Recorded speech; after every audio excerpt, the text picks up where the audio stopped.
I ain't keeping up with it. I just know it's a month. This Is is the this fourth. Sets Four? feast. Just how do we get to 7? Third. This is the third sets feast. okay? All right. Well, yeah, I haven't been keeping count. Just asking. We need to keep count Well, though. what in That is April? true. Yeah, I'd have to go back and look at the calendar. What it wasn't it?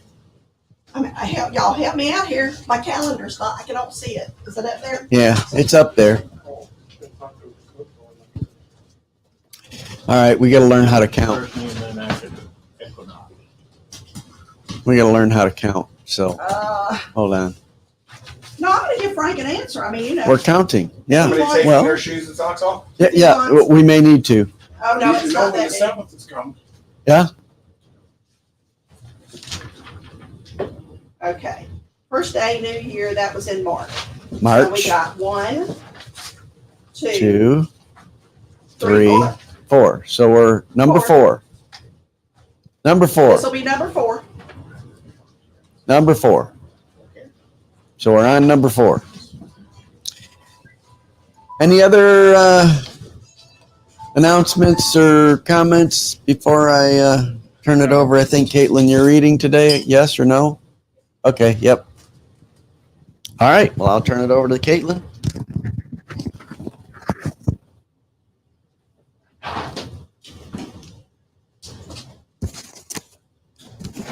Okay, I've got my workout for today.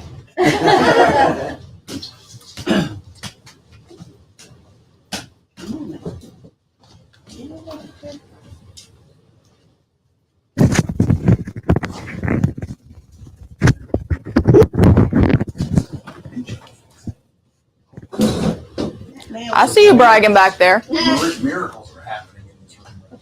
That nail was going in the wall. Good afternoon. Apologies for the technical difficulties. Apparently we got muted in the program somehow. Believe it or not, Joe fixed it, so Miracles. Miracles. he's back there gloating, so I won't give him his 2 seconds of fame. Joe fixed something. I know, it's scary, right? Anyway. Yeah. He went in, he moved into the place. Why is it every time you get up there, the mic doesn't work? How it's working? It is? It's working now. Huh. Okay. Fixed. Let's see. Well, I better just go ahead and start reading before we get in more trouble. Let's see. I don't remember today's date. 22nd. 15th, tribes. Okay. July 15th, right? Yes. Just making sure. Okay. We are starting in Numbers 32 through 42. Sorry, what? Numbers 30, verse 2.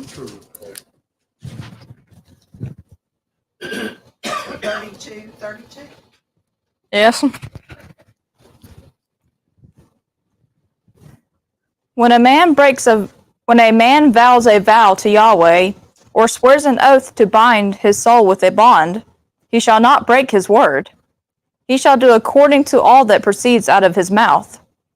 Also, when a woman vows a vow to Yahweh, and binds herself by a bond, being in her father's house in her youth, and her father hears her vow, and her bond with which she has bound her soul, and her father holds his peace at her, then all her vows shall stand, and every bond with which she has bound her soul shall stand. But if her father forbids her in the day that he hears, none of her vows or of her bonds with which she has bound her soul shall stand, and Yahweh will forgive her, because her father forbid her. And if she is married to a husband, while her vows are upon her, or the rash utterance of her lips, with which she has bound her soul, and her husband hears it, and holds his peace at her in the day that he hears it, then her vow shall stand, and her bonds with which she has bound her soul shall stand. But if her husband forbids her in the day that he hears it, then he shall make void her vow which is on her, and the rash utterance of her lips, with which she has bound her soul, and Yahweh will forgive her. But the vow of a widow, or of her that is divorced, even everything with which she has bound her soul, she shall stand against her.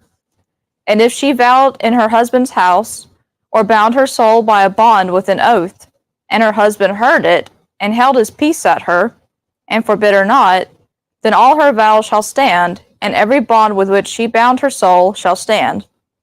But if her husband made them null and void in the day that he heard them, then whatever proceeded out of her lips concerning her vows, or concerning the bond of her soul, shall not stand. Her husband has made them void, and Yahweh will forgive her. Every vow and every binding oath to afflict the soul, her husband may establish it, or her husband may make it void. But if her husband altogether holds his peace at her from day to day, then he establishes all her vows, or all her bonds, which are upon her. He has established them, because he held his peace at her in the day that he heard them. But if he shall make them null and void after that he has heard them, then he shall bear her iniquity. These are the statutes which Yahweh commanded Moses, between a man and his wife, between a father and his daughter, being in her youth, in her father's house. And Yahweh spoke to Moses, saying, Avenge the children of Israel of the Midianites. Afterwards shall ye be gathered to your people. And Moses spoke to the people, saying, Arm men from among you for the war, that they may go against Midian, to execute Yahweh's vengeance on Midian. Of every tribe 1,000, throughout all the tribes of Israel, ye shall send to the war. So there were delivered out of the thousands of Israel 1,000 of every tribe, 12,000 armed for war. And Moses sent them 1,000 of every tribe to the war, them and Phinehas, the son of Eleazar the priest, to the war, with the vessels of the sanctuary, and the trumpets for the alarm in his hand. And they warred against Midian, as Yahweh commanded Moses, and they killed every male. And they killed the kings of Midian with the rest of their dead, Evi, and Rechem, and Zur, and Hur, and Reba, the 5 kings of Midian. Bilam also, the son of Beor, they killed with the sword. And the children of Israel took captive the women of Midian, and their little ones, and all their cattle, and all their flocks, and all their goods they took for plunder. And all their cities and the places in which they dwelt, and all their encampments, they burnt with fire. And they took all the spoil, and all the plunder, both of man and of beast. And they brought the captives and the plunder and the spoil to Moses and to Eleazar the priest, and to the congregation of the children of Israel, to the camp at the plains of Moab, which are by the Jordan at Jericho. And Moses and Eleazar the priest, and all the princes of the congregation went forth to meet them outside the camp. And Moses was angry with the officers of the host, the captains of thousands and the captains of hundreds, who came from the service of the war. And Moses said to them, Have you saved all the women alive? Behold, these caused the children of Israel, through the counsel of Bilam, to commit trespass against Yahweh in the matter of Peor. And so the plague was among the congregation of Yahweh. Now therefore kill every male among the little ones, and kill every woman that has known man by lying with him. But all the women children that have not known man by lying with him, keep alive for yourselves. And encamp outside the camp 7 days. Whoever has killed any person, and whoever has touched any dead, purify yourselves on the 3rd day and on the 7th day, you and your captives. And as to every garment, all that is made of skin, and all work of goat's hair, and all things made of wood, you shall purify yourselves. And Eleazar the priest said to the men of war that went to the battle, This is the statute of the law which Yahweh has commanded Moses. Only the gold, and the silver, and the copper, the iron, the tin, and the lead, everything that may pass through the fire, you shall make to go through the fire, and it shall be clean.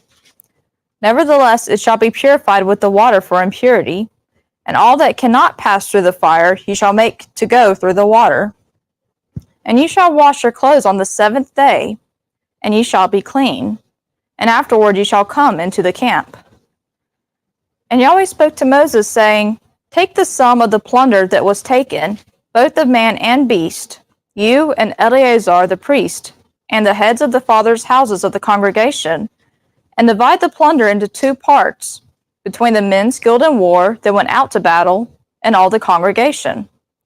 And levy a tribute to Yahweh of the men of war that went out to battle, 1 soul of 500, both of the persons, the oxen, the asses, and of the flocks. Take it of their half, and give it to Eleazar the priest, for Yahweh's heave offering. And of the children of Israel's half, you shall take 1 drawn out of every 50, of the persons, of the oxen, of the asses, and of the flocks, even all the cattle, and give them to the Levites, that keep the charge of the tabernacle of Yahweh. And Moses and Eleazar the priest did as Yahweh commanded Moses.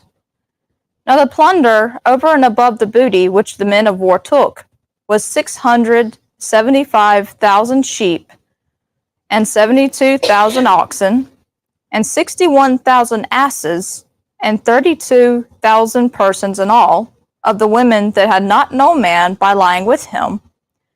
And the half, which was the portion of them that went out to war, was in number 337,500 sheep. And Yahweh's tribute of the sheep was 675. And the oxen were 36,000, of which Yahweh's tribute was 72. And the asses were 30,500, of which Yahweh's tribute was 61. And the persons were 16,000, of whom Yahweh's tribute was 32 persons. And Moses gave the tribute, which was Yahweh's heave offering, to Eleazar the priest, as Yahweh commanded Moses. And of the children of Israel's half, which Moses divided off from the men that warred, now the congregation's half was 337,500 sheep, and 36,000 oxen, and 30,500 asses, and 16,000 persons. Even of the children of Israel's half, Moses took 1 drawn out of every 50, both of man and of beast, and gave them to the Levites, that kept the charge of the tabernacle of Yahweh, as Yahweh commanded Moses. And the officers that were over the thousands of the host, the captains of the thousands and the captains of the hundreds, came near to Moses. And they said to Moses, Your servants have taken the sum of the men of war that are under our charge, and there lacks not 1 man of us. And we have brought Yahweh's oblation, what every man has acquired, of jewels of gold, ankle chains and bracelets, signet rings, earrings, and armlets, to make atonement for ourselves before Yahweh. And Moses and Eleazar the priest took the gold of them, even all wrought jewels, and all the gold of the heave offering that they offered up to Yahweh, of the captains of thousands and of the captains of hundreds, was 16,750 shekels. For the men of war had taken booty, every man for himself. And Moses and Eleazar the priest took the gold of the captains of thousands and of hundreds, and brought it into the tent of meeting for a memorial for the children of Israel before Yahweh. Now the children of Reuben and the children of Gad had a very great multitude of cattle. And when they saw the land of Jazer and the land of Gilead, that behold, the place was a place for cattle, the children of Gad and the children of Reuben came and spoke to Moses and to Eleazar the priest, and to the princes of the congregation, saying, Ataroth and Dibon, and Jazer, and Nimrah, and Heshbon, and Eliah, and Sebam, and Nebo, and Baal, the land which Yahweh subdued before the congregation of Israel, is a land for cattle, and your servants have cattle. And they said, If we have found favor in your sight, let this land be given to your servants for a possession. Bring us not over the Jordan. And Moses said to the children of Gad and to the children of Reuben, Shall your brethren go to the war, and shall you sit here? And why discourage the heart of the children of Israel from going over into the land which Yahweh has given them? In this manner did your fathers, when I sent them from Kadesh Barnea to see the land. For when they went up to the valley of Eshcol and saw the land, they discouraged the heart of the children of Israel, that they should not go into the land which Yahweh had given them. And Yahweh's anger was kindled in that day, and he swore, saying, Surely none of the men that came up out of Egypt, from 20 years old and upward, shall see the land which I swore to Abraham, Yitzhak, and Jacob, because they have not wholly followed me, save Caleb the son of Jephunneh the Kenizzite, and Joshua the son of Nun, because they have wholly followed Yahweh. And Yahweh's anger was kindled against Israel, and he made them wander to and fro in the wilderness 40 years, until all the generation that had done evil in the sight of Yahweh was consumed. And behold, you have risen up in your father's stead an increase of sinful men, to augment yet the fierce anger of Yahweh toward Israel. For if you turn away from after him, he will yet again leave them in the wilderness, and you will destroy all his people. And they came near to him and said, We will build sheepfolds here for our cattle, and the cities for our little ones. But we ourselves will be ready, armed to go before the children of Israel, until we have brought them to their place. And our little ones shall dwell in the fortified cities because of the inhabitants of the land. We will not return to our houses until the children of Israel have inherited every man his inheritance. For we will not inherit with them on the other side of the Jordan and forward, because our inheritance is fallen to us on this side of the Jordan eastward.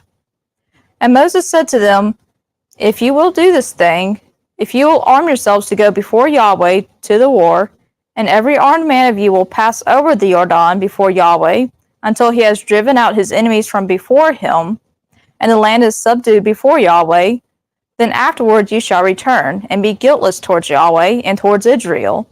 And this land shall be to you for a possession before Yahweh. But if you will not do so, behold, you have sinned against Yahweh, and you may be sure your sin will find you out. Build cities for your little ones, and folds for your sheep, and do that which has proceeded out of your mouth. And the children of Gad and the children of Reuben spoke to Moses, saying, Your servants will do as my leader commands. Our little ones, our wives, our flocks, and all our cattle shall be there in the cities of Gilead. But your servants will pass over, every man that is armed for war, before Yahweh to battle, as my leader says. So Moses gave charge concerning them to Eleazar the priest, and to Joshua the son of Nun, and to the heads of the fathers' houses of the tribes of the children of Israel. And Moses said to them, If the children of Gad and the children of Reuben will pass with you over the Jordan, every man that is armed to battle before Yahweh, and the land shall be subdued before you, then you shall give them the land of Gilead for a possession. But if they will not pass over with you armed, they shall have possessions among you in the land of Canaan. And the children of Gad and the children of Reuben answered, saying, As Yahweh has said to your servants, so will we do. We will pass over armed before Yahweh into the land of Canaan, and the possession of our inheritance shall remain with us beyond the Jordan. And Moses gave to them, even to the children of Gad, and to the children of Reuben, and to the half-tribe of Manasseh, the son of Joseph, the kingdoms of Sihon, king of the Amorites, and the kingdom of Og, king of Bashan, the land, according to the cities of it with their borders, even the cities of the land all around. And the children of Gad built Dibon, and Ataroth, and Aroer, and Atroth Shophon, and Yazer, and Yogbeah, and Beth Nimrah, and Beth Haran, fortified cities, and folds for sheep. And the children of Reuben built Heshbon, and Elealah, and Kiriathaim, and Nebo, and Baal-meon, their names being changed, and Sibmah. And they gave other names to the cities which they built. And the children of Machir, the son of Manasseh, went to Gilead, and took it, and possessed the Amorites that were in it. And Moses gave Gilead to Machir, the son of Manasseh, and he dwelt in it. And Yair, the son of Manasseh, went and took the towns of it, and called them Haboth Yair. And Nobah went and took Kenath and the villages of it, and called it Nobah, after his own name. These are the journeys of the children of Israel, when they went forth out of the land of Egypt by their hosts, under the hand of Moses and Aaron. And Moses wrote their goings out according to their journeys by the command of Yahweh. And these are their journeys according to their goings out. And they journeyed from Ramses in the first month, on the 15th day of the first month. On the day after the Passover, the children of Israel went out with a high hand in the sight of all the Egyptians, while the Egyptians were burying all their firstborn, whom Yahweh had struck down among them. Upon their Elohim also Yahweh executed judgments. And the children of Israel journeyed from Ramses and encamped in Sukkot. And they journeyed from Sukkot and encamped in Etham, which is in the edge of the wilderness. And they journeyed from Etham and turned back to Pi-Hahiroth, which is before Baal-Zephon, and they encamped before Migdol. And they journeyed from before Hahiroth and passed through the middle of the sea into the wilderness. And they went 3 days' journey in the wilderness of Etham and encamped in Marah. And they journeyed from Marah and came to Elim. And in Elim were 12 springs of water and 70 palm trees, and they encamped there. And they journeyed from Elim and encamped by the Red Sea. And they journeyed from the Red Sea and encamped in the wilderness of Sin. And they journeyed from the wilderness of Sin and encamped in Dovkah. And they journeyed from Dovkah and encamped in Arush. And they journeyed from Alush and encamped in Rephidim, where was no water for the people to drink. And they journeyed from Rephidim and encamped in the wilderness of Sinai. And they journeyed from the wilderness of Sinai and encamped in Kibrot Hatava. And they journeyed from Kibrot Hatava and encamped in Hazeroth. And they journeyed from Hazeroth and encamped in Rithmah. And they journeyed from Rithmah and encamped in Rimon Perez. And they journeyed from Rimon Perez and encamped in Libnah. And they journeyed from Libnah and encamped in Rissah. And they journeyed from Rissah and encamped in Kehelatah. And they journeyed from Kehelatah and encamped in Mount Shepher. And they journeyed from Mount Shepher and encamped in Hadadah. And they journeyed from Hadadah and encamped in Makhelot. And they journeyed from Makhelot and encamped in Tahath. And they journeyed from Tahath and encamped in Terah. And they journeyed from Terah and encamped in Mithkah. And they journeyed from Mithkah and encamped in Hashmonah. And they journeyed from Hashmonah and encamped in Moserot. And they journeyed from Moserot and encamped in Bnei Yakan. And they journeyed from Bnei Yakan and encamped in Hor Haggidgad. And they journeyed from Hor Haggidgad and journeyed in Yorbatha. And they journeyed from Yorbatha and encamped in Abronah. And they journeyed from Abronah and encamped in Ezion Geber.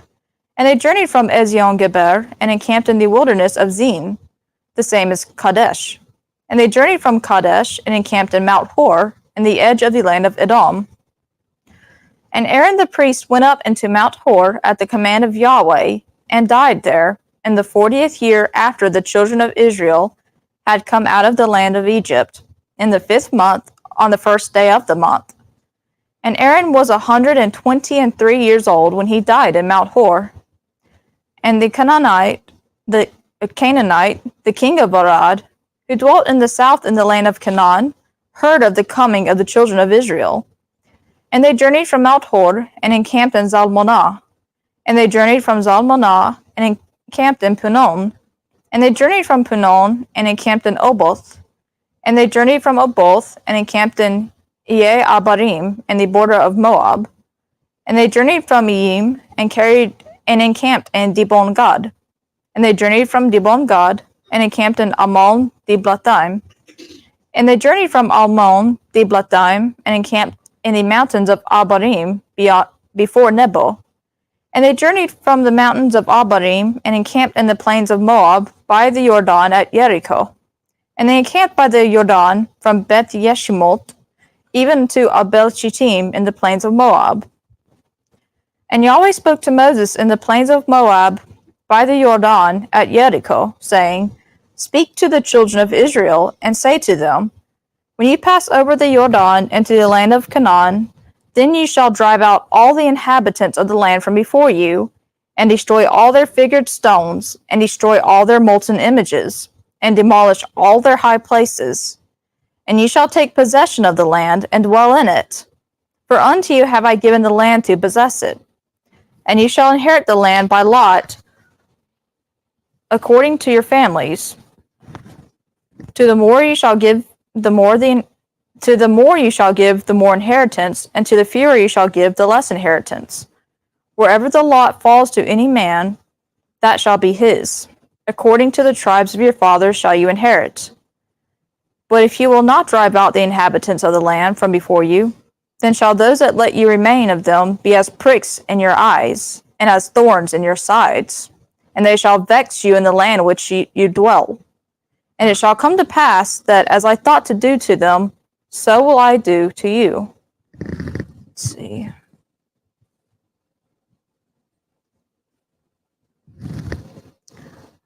I'm sorry. I think I read an extra chapter. You did, but it's okay.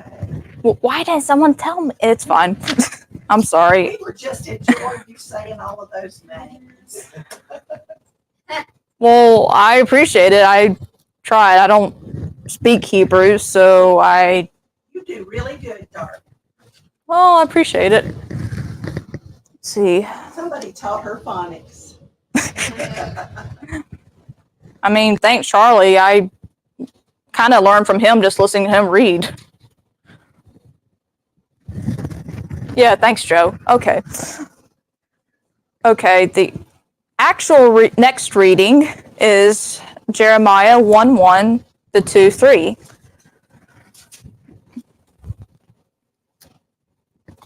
The words of Jeremiah, the son of Hilkiah, of the priests that were in Anathoth in the land of Benjamin, to whom the word of Yahweh came in the days of Josiah, the son of Ammon, king of Judah, in the 13th year of his reign.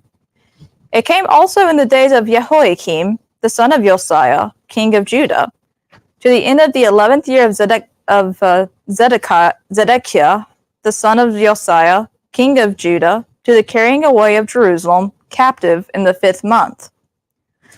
Now the word of Yahweh came to me, saying, Before I formed you in the belly, I knew you, and before you came forth out of the womb, I sanctified you. I have appointed you a prophet to the nations. Then said I, Ah, sovereign Yahweh, behold, I know not how to speak, for I am a child. But Yahweh said to me, Say not, I am a child, for to whomever I shall send you, you shall go, and whatever I shall command you, you shall speak. Be not afraid of them, for I am with you to deliver you, says Yahweh. Then Yahweh put forth his hand and touched my mouth. And Yahweh said to me, Behold, I have put my words in your mouth. See, I have this day set you over the nations and over the kingdoms, to pluck up and to break down, and to destroy and to overthrow, to build and to plant. Moreover, the word of Yahweh came to me, saying, Does that sound like peace? Just asking. I would say so. There's so much in that passage.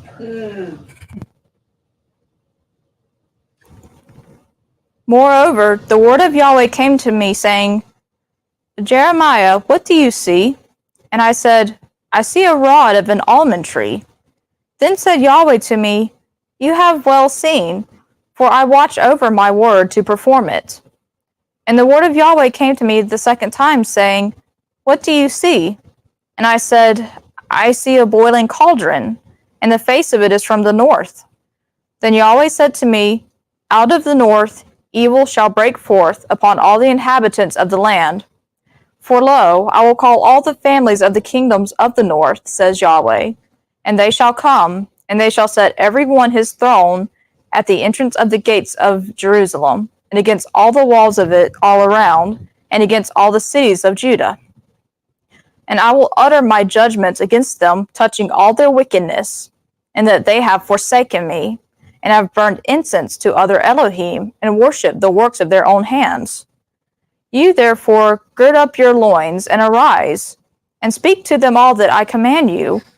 Be not dismayed at them, lest I dismay you before them. For behold, I have made you this day a fortified city, and an iron pillar, and bronze walls against the whole land.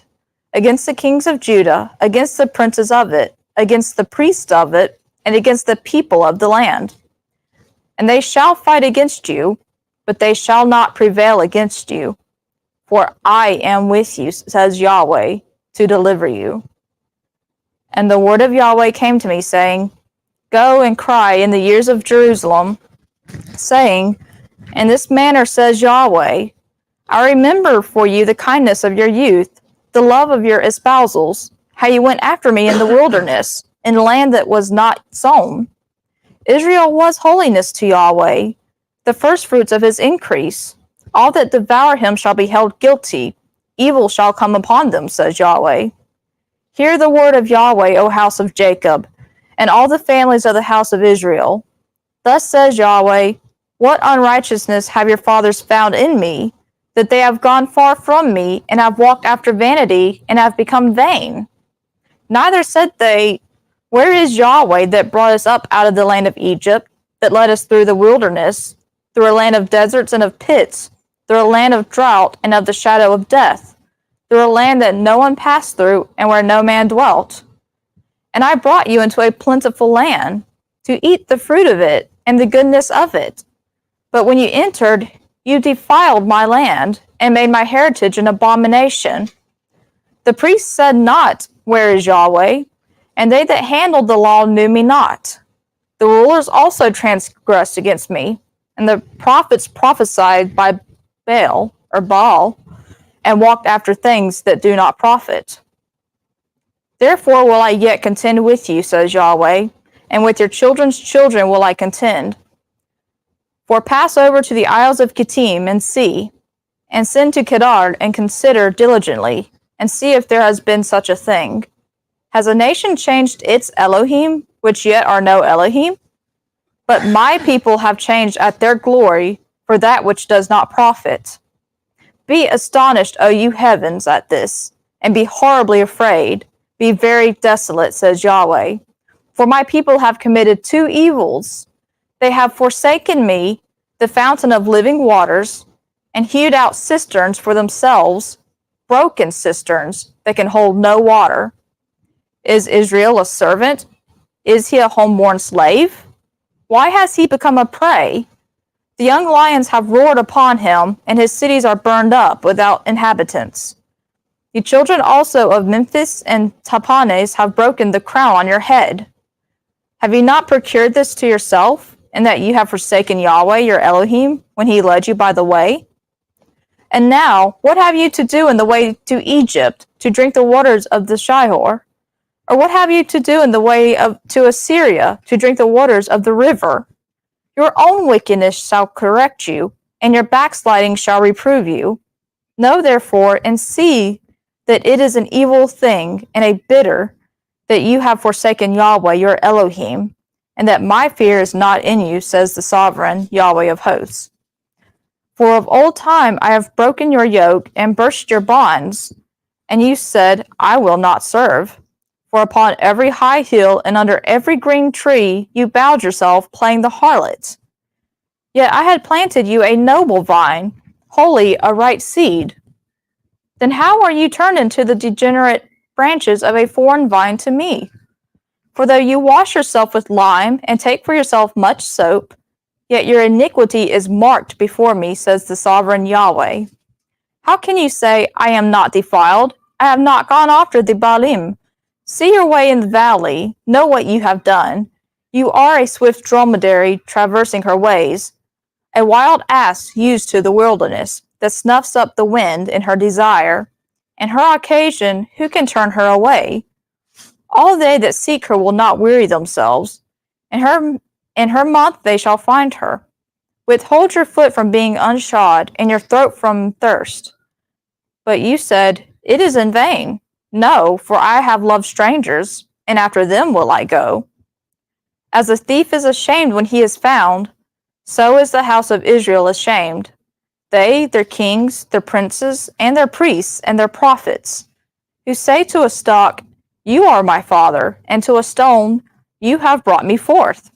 For they have turned their back to me, and not their face. But in the time of their trouble they will say, Arise and save us. But where are your Elohim that you have made for yourself? Let them arise, if they can save you in the time of your trouble. For according to the number of your cities are your Elohim, O Judah.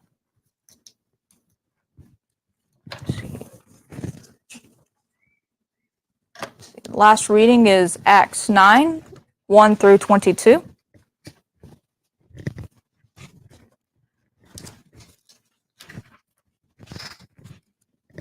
But Saul, yet breathing threatening and slaughter against the disciples of Yahshua, went to the high priest and asked of him letters to Damascus, to the synagogues, that if he found any that were of the way, whether men or women, he might bring them bound to Jerusalem.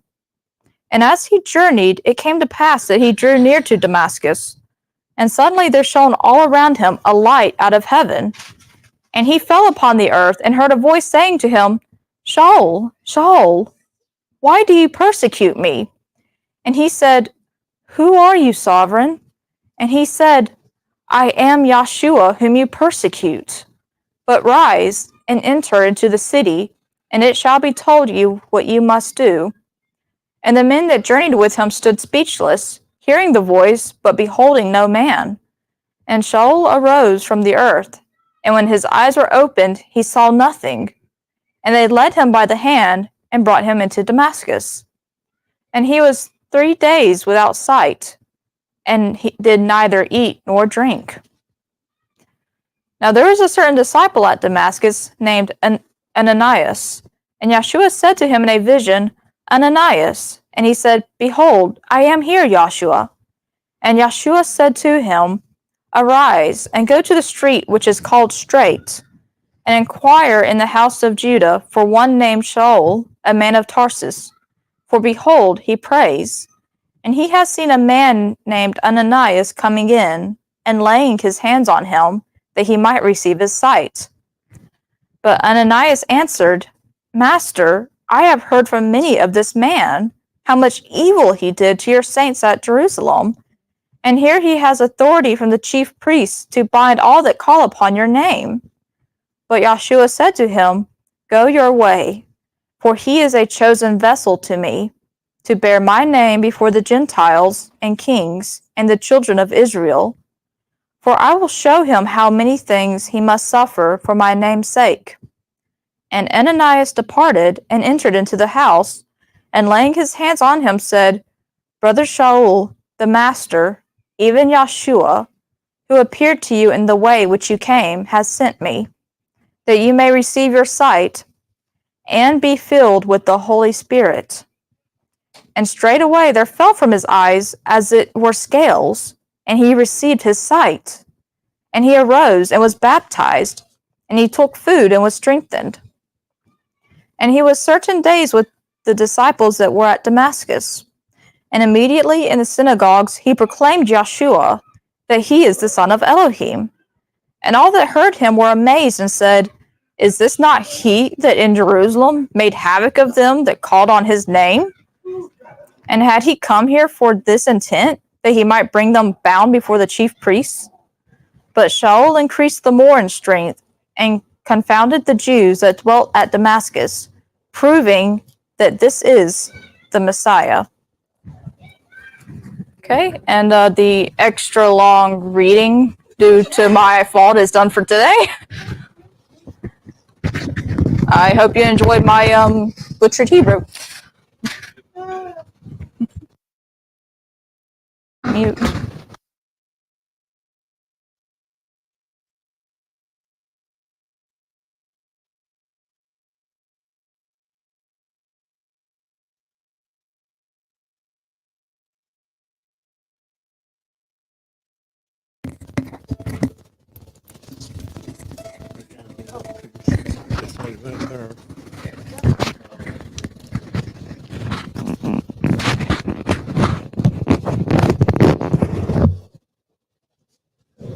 I'd like to share the song Higher Ground. I'm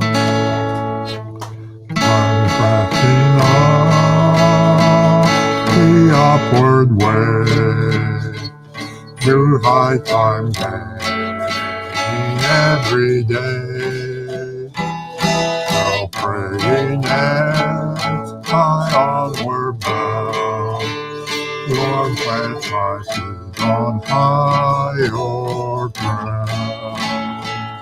Lord, lift me up and let me stand. My faith on heaven's tableland, a higher plan than I have found. Lord, plant my feet on higher ground. My soul has known these are to stay, where doubts arise and fears dismay. Though some may dwell where those abound, my prayer, my aim is higher ground. Lord, lift me up and let me stand. My faith on heaven's tableland, a higher plan than I have found. Lord, plant my feet on higher ground.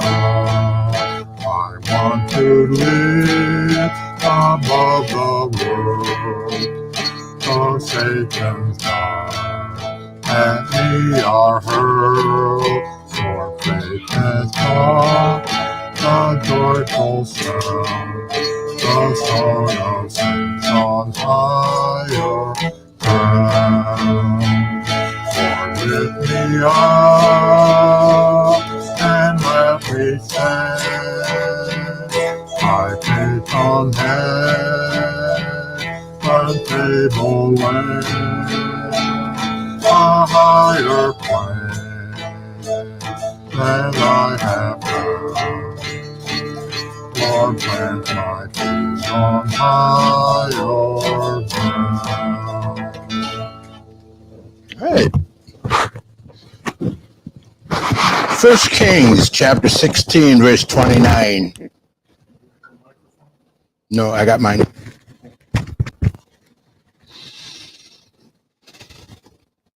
First Kings 16:29. And in the 38th year of Asa, king of Judah, began Ahab, the son of Omri, to reign over Israel. And Ahab, the son of Omri, reigned over Israel in Samaria 22 years. Ahab, the son of Omri, did evil in the sight of Yahweh above all that were before him. And it came to pass, as if it had been a light thing for him to walk in the sins of Jeroboam, the son of Nebat, that he took to wife Jezebel, the daughters of Ethbaal, king of the Zidonians, and went and served Baal and worshipped him. And he reared up an altar for Baal in the house of Baal, which he had built in Samaria. And Ahab made a grove, and Ahab did more to provoke Yahweh Elohim of Israel to anger than all the kings of Israel that were before him. In his days he did Hiel the Bethlehemite built Jericho. He laid the foundations thereof in Abiram, his firstborn, and set up the gates thereof in his youngest son, Segub, according to the word of Yahweh, which he spoke by Joshua the son of Nun. And Elijah, the Tishbite, who was of the inhabitants of Gilead, said unto Ahab, As Yahweh Elohim of Israel lives, before whom I stand, there shall not be dew nor rain these years, but according to my word. We live in a world of many choices, but we cannot pick and choose our Elohim or ways of worship. One thing I love about the American is the number of choices we have. Every time we sit down, we can watch television. We have many channels. I can remember growing up, we only had 3. Now we have thousands. I can't decide on any one, so I end up watching all the stations at once. I click one channel, click one, just keep rolling through every channel. Sooner or later, I might stop. Think of the enormous array that makes of cars that we could choose from, or fast food outlets to eat, and consider all the brands of soaps we can buy. In all of these areas, I am free to choose. But when it comes to Yahweh, Yahweh's people are not free to choose.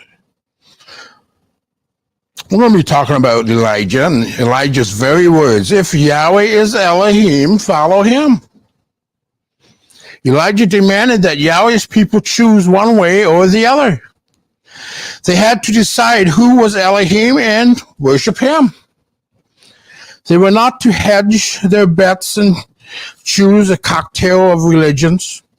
This is an important message to us who face a tide of growing pluralism.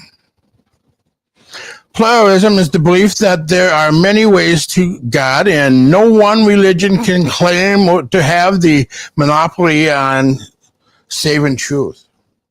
I just watched a video last week. They have over 1 million followers and saying just that. Well, all religions have some kind of truth. No, they don't. There is not only a predominant belief among non-Christians, it has now become to dominate the thinking among those who claim to be Christians. Years ago, there was a Gallup poll showed that 3 out of 4 Americans believe all religions have at least some elements of truth. Some time ago, there was a Presbyterian Church of the USA rejected a statement declaring Jesus as the only Savior and Lord at one of its conventions. And a while back, I saw an article where they prayed to Allah and declared Muhammad was a prophet and cursed Israel. I want us to study this message of Elijah because our confident trust in the Elohim of our Master, Yeshua Messiah, being the only true Elohim, is under attack. 1 Kings 16 contains the record of the kings of Israel. There existed 2 kingdoms. The northern kingdom was known as Israel and the southern as Judah. The book of Kings alternates between the stories of the northern kingdom and the southern. In chapter 16:29, we meet a king called Ahab. He was a king of Israel. Verse 30 gives us a great deal of information about this king. In 1 Kings 16, verse 30, Ahab, son of Omri, did more evil in the eyes of Yahweh than any of those before him. This is certainly not a very flattering description. But as you read through the book of Kings, this seems to be a description given to many of the kings. Take, for instance, King Baasha, who was the 4th king preceding Ahab in 1534. He did evil in the eyes of Yahweh. And we can read about Zimri. He did evil in the eyes of Yahweh. And then there was Ahab's father, Omri, 1625. But Omri did evil in the eyes of Yahweh and sinned more than all those before him. In other words, we can see a spiraling downward in the quality of the kings of Israel, with each king outdoing each other in evilness. Now we come to the rock bottom. This king Ahab was more evil than all the rest. Sin is like that. Unless there is a repentance, it spirals downwards, getting worse and worse, whether it be the sins of nations or those of individuals.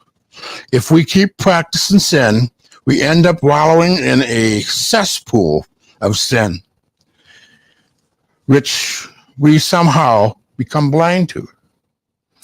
The question could now be raised, what was so evil about King Ahab? First, he was an apostate. Verse 31 says he considered it trivial to commit the sins of Jeroboam, son of Nebat.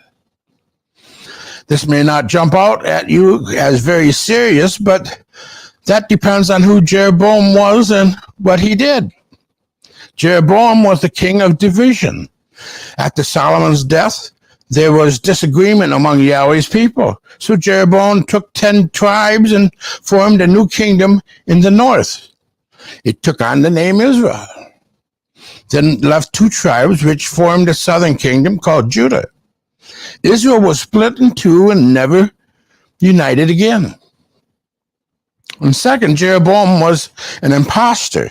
Jeroboam was made king of the northern kingdom while the southern kingdoms continued to operate under the kingship of the true kingly line of David. Through assassinations and military coup, the northern kingdom, Ahab's kingdom, had 9 different dynasties, while Judah only ever had one, that of David. Jeroboam was an apostate. He was concerned that Jerusalem and the temple were in Judah, and he didn't want his people going there to worship Yahweh. So he set up 2 of his own altars in his kingdom, Bethel and Dan. He built 2 golden calves and set them up as images to be worshipped. And he appointed his own priests to carry out his new religious, regardless of whether they were from the priestly Levite tribe. But 1 Kings 16:30 says that Ahab, son of Omri, did more evil in the eyes of Yahweh than any of those before him. Jeroboam led Yahweh's people in false worship, was a terrible role model, and 6 chapters later, Ahab was still being compared to him and committing the same sin. Also, we see King Ahab made a bad choice in his bride. In 1 Kings 16:31 says he also married Jezebel, daughter of Ethbaal, king of Sidonians, and began to serve Baal and worship him. Yahweh's people were not to marry foreign women, but Ahab did. He married a most revolting woman, Jezebel, who had an enormous influence over him and led him into apostasy, murder, and theft. In 1 Kings 21:25, but there was none like unto Ahab, which did sell himself to work wickedness in the sight of Yahweh, whom Jezebel his wife stirred up. In 1 Kings 16:32, we learn that King Ahab set up an altar for Baal in the temple of Baal that he built in Samaria. In verse 33, it says that Ahab also made an Ashtoreth pole and did more to provoke Yahweh, the Elohim of Israel, to anger than all the kings of Israel before him. Israel was, in effect, a pluralistic nation. They were only too happy to mix religions. This way, they could hedge their bet and appeal to both Elohims. You have to keep in mind, this wasn't the 21st century America. They didn't have the predictability that we have. They didn't have the irrigation or modern fertilization. They couldn't trade perishables with distant lands, so they were at the mercy of the Elohims for survival. They could not control the climate patterns, so they made sacrifices to appease the Elohims. If they didn't appease the right Elohim, it could prove fatal. So they covered all their bases and worshiped more than one Elohim. Baal was the chief Elohim of the Canaanites and was an Elohim of natural forces, so it made sense for their survival to worship him. But Yahweh will not tolerate shared loyalty. He is a jealous Elohim. This point is illustrated in Deuteronomy 32:16, which says, they provoked him to jealousy with strange gods. With abominations provoked they him to anger. Yahweh may be slow to anger, but this behavior will certainly do it. Yahweh told his people how they were to worship him. They were not to get their lead from surrounding nations. You must not worship Yahweh, your Elohim, in their way. He promised them judgment if they did. Deuteronomy 11:16. Take heed to yourselves that your heart be not deceived, and you turn aside and serve other Elohims and worship them. And then Yahweh's wrath be kindled against you, and he shut up the heaven, that there be no rain, and that the land yield not her fruit, unless you perish quickly from off the good land which Yahweh gave you. Deuteronomy 8:19. And it shall be, if thou at all forget Yahweh thy Elohim, and walk after other Elohims, and serve them, and worship them, I testify against you this day that you shall surely perish. Exodus 34:14. For thou shalt worship no other Elohims, for Yahweh, whose name is jealous, is a jealous Elohim. We also receive this short reminder that ignoring Yahweh's warning eventually catches up. In 1 Kings 16:34, in Ahab's time, Hiel of Bethel rebuilt Jericho. He laid its foundation at the cost of his firstborn son, Abram. And he set up the gates at the cost of his youngest son, Shegub. In accordance with the word of Yahweh spoken by Joshua, son of Nun, to understand this, we must cast our minds back to Joshua.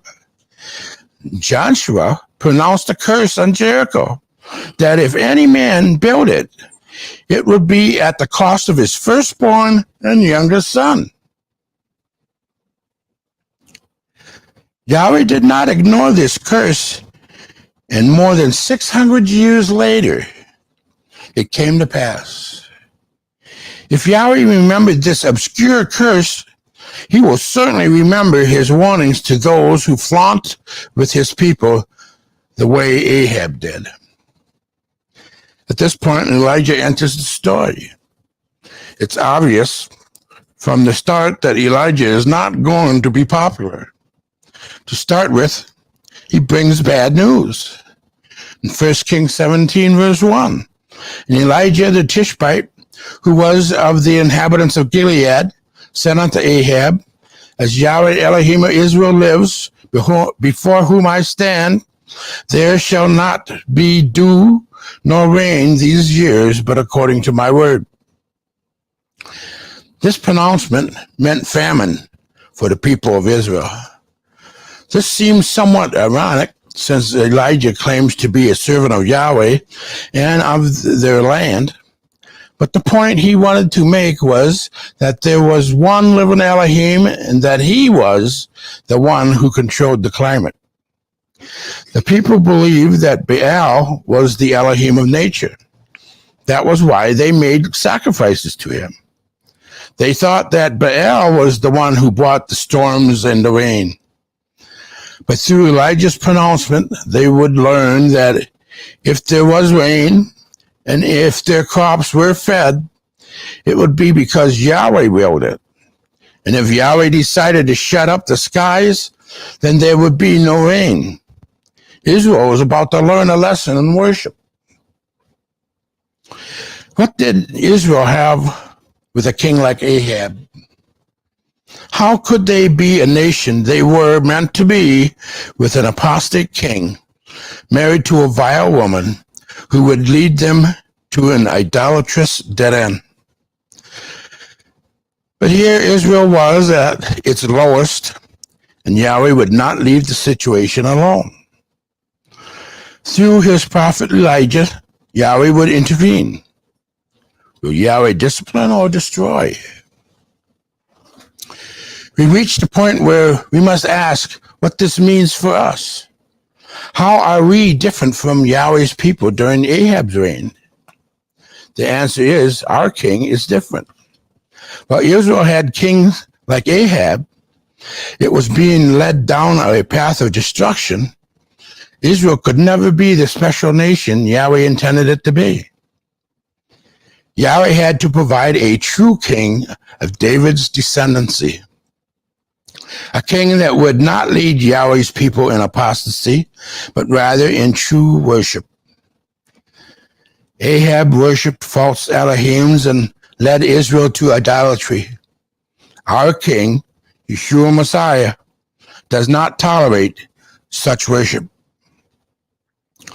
When Yeshua was taken to the desert, Satan promised him the kingdoms of the world if he would only bow down and worship him.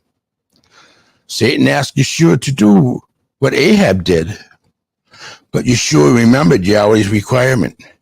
Worship Yahweh your Elohim and serve him only. Yeshua is not tolerant of other Elohims or other ways of worship. The only Elohim he recognizes is the one true living Elohim who was revealed to Israel. All others are impostors. Finally, in Yeshua, we have an uncompromising king. Yeshua does not tolerate other ways, and neither should we, his followers. Yeshua has shown us the one living Elohim and the only way to him. He does not legitimize any other way or entertain going anywhere else for the truth except to Yahweh's word. I know that there are sincere believers of other faiths, good, well-intentioned people, but they're wrong. Their Elohims are worthless, and their worship is a waste of time. In the book of Acts, chapter 4, verse 12, Peter said to the Sanhedrin, "Neither is there salvation in any other, for there is none other name under heaven given among men, whereby we must be saved." Do you think Peter could have been clearer in terms of other ways to worship and other names to call on? Not only does he say that Yeshua is the only one that provides salvation, but also that only those who call exclusively on his name will receive it. This is not only a well-received point of view in a culture where more than 3 out of 4 believe all religions have at least some elements of truth. You have Christians saying, yes, Jesus is the only way, and also, yes, there are many paths to God. Our King Yeshua would never have said this. Instead, he said, worship Yahweh your Elohim and serve him only. This is not Walmart. We cannot pick and choose our Elohim or ways of worship. Yahweh did not approve of it in the days of Ahab. Yeshua resisted the temptation to acknowledge another Elohim, and we must reject this as well. This sets the scene for Elijah and a contest between Yahweh and Baal to see exactly who is the living Elohim. Israel will no longer be allowed to hedge their bets. They must either worship Yahweh and reject Baal, or have Yahweh reject them. Joshua 24:15. And if it seems evil unto you to serve Yahweh, choose you this day whom you will serve, whether the Elohims which your father served that were on the other side of the flood, or the Elohims of the Amorites, in whose land you dwell. But as for me and my house, we will serve Yahweh. Yahweh bless.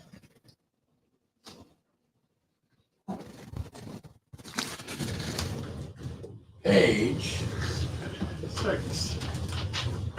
6.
And we know that when a few causing a fear of God to be turned to the river of life, the power of Yahweh using His life with a miracle.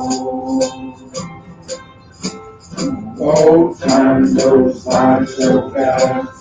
Our right now is in the past. We'll take home a memory to know that I hold you right here close to my heart. Pray for you while we're apart. To disgrace those cloudy darks and find a friend. It's about living and sharing, loving and caring, lifting our heavy load, never in a road, crossing a bitter cup of strife, to be turned to the river of life. The power of Yahweh using His love to work a miracle. And at last comes the day we follow the narrow way. Brothers and sisters, everyone, gather round the throne. Blending together, listen to the sing, melting into one else often I came.